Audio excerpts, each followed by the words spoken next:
All right. Hello, everybody. Let's learn about my first Prezi for my world history class, the beginning of history. It's going to be all about where humans came from and how we got to where we are today. So, I'd first like to draw your attention to these early cavemen who are fighting a woolly mammoth. Yes, that was humans' original food from way back when we were all in tribal settings. And this is my Prezi system. You'll see this in all the Prezis that I do in my class.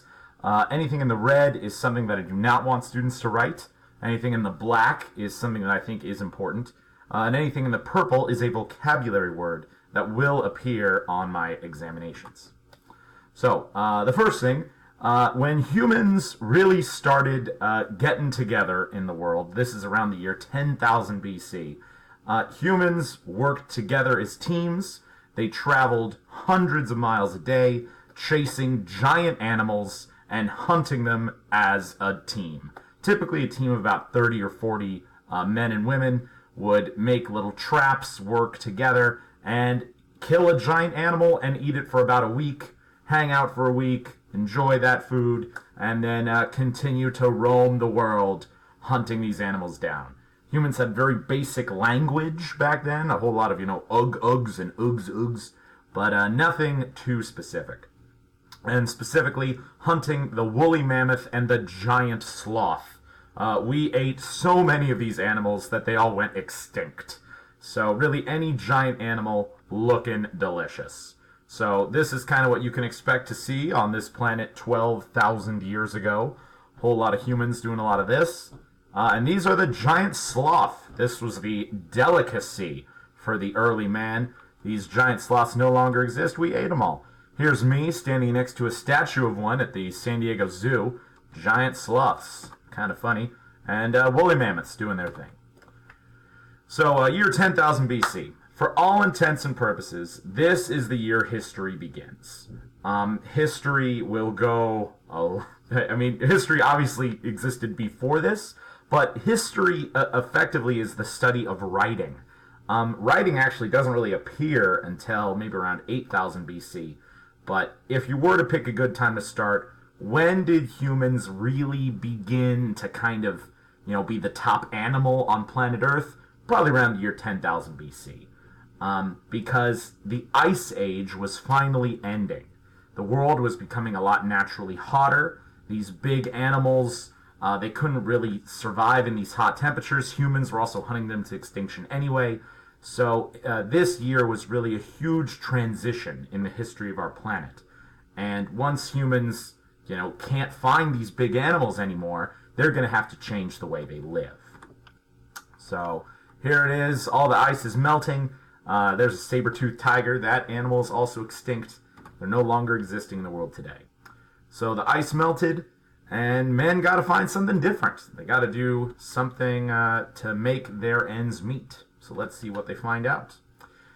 This new way of changing how humans work in society is called the Neolithic Revolution. That's a huge vocabulary word. It will be on my test. And it's when men stop hunting food from these big game animals. They're really uncommon now. So humans all over the world, well, not really all over the world, but in specific places around the world, said we have to get our food from sources other than just animals. Even early men, they were finding berries and nuts as they chased these giant animals. But now they said, what if we stop chasing giant animals all over the world and just sort of kick it in one spot? Typically by a river where there'll be consistent water, and we use that water to grow plants and have plants become our primary diet instead of meat. And that is what happened. A lot of these human tribes came down to these river valleys where they created farming for the first time in the history of the world. That's the big deal with the Neolithic Revolution. And they began creating cities, also for the first time, another big thing with the Neolithic Revolution, to create civilization. Civilization is, of course, living in cities.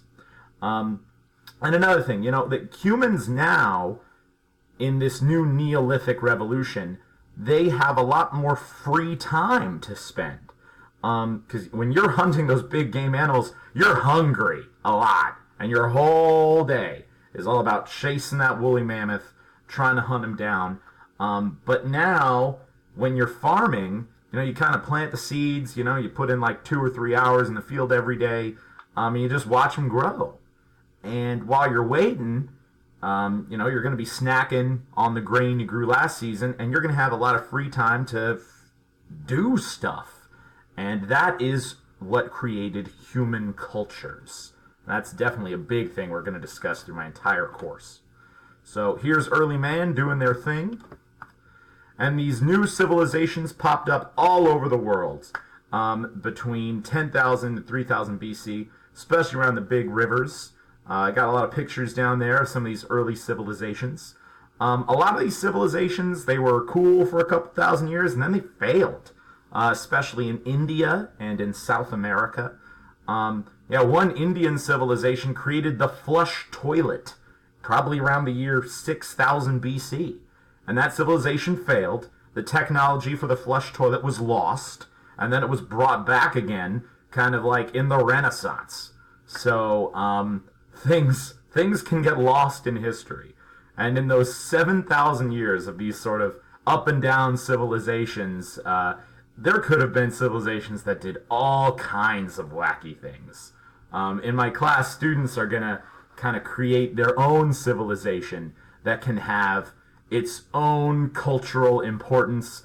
I remember last year a student created a civilization that was all about worshiping human poop. So it very well could have happened. I mean, for more than half of the history of humanity, there was this 7,000 years where a lot of civilizations rose and fell, and I can't tell you, no historian can tell you exactly what all those cultures entailed. So it's very possible there could be the poopy civilization that existed in this period I'm talking about here. And yeah, they always had a river. You gotta have a river to have civilization. Water is the most important thing. So, with water, of course, people need to drink.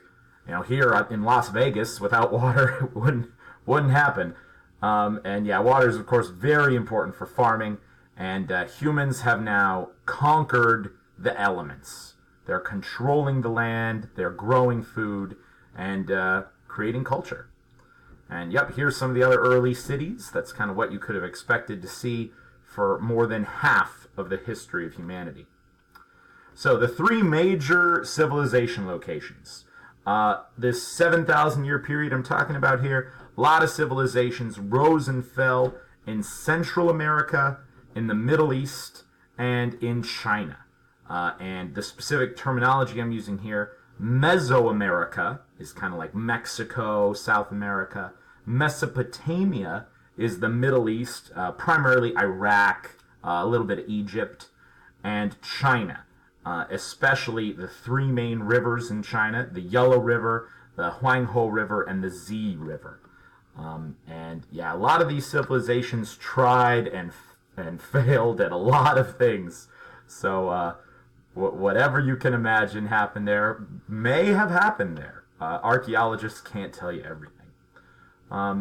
This is a picture from early Mesopotamia. Some of these cities are really big. They had a lot of people living there, a lot of kind of, impressive buildings and architecture. But these civilizations couldn't all stand the test of time. What brought a lot of them down was just bad weather. They couldn't, they were so committed to relying on food, and you can't, weather is unreliable. Some years there could just be no rain. And when there's no rain, no food grows, everybody dies, people quit the civilization, and it all starts over.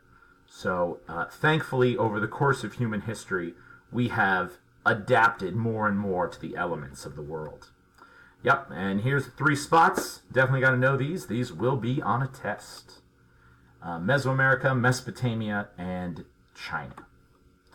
Bam, ba-bam, ba-bam.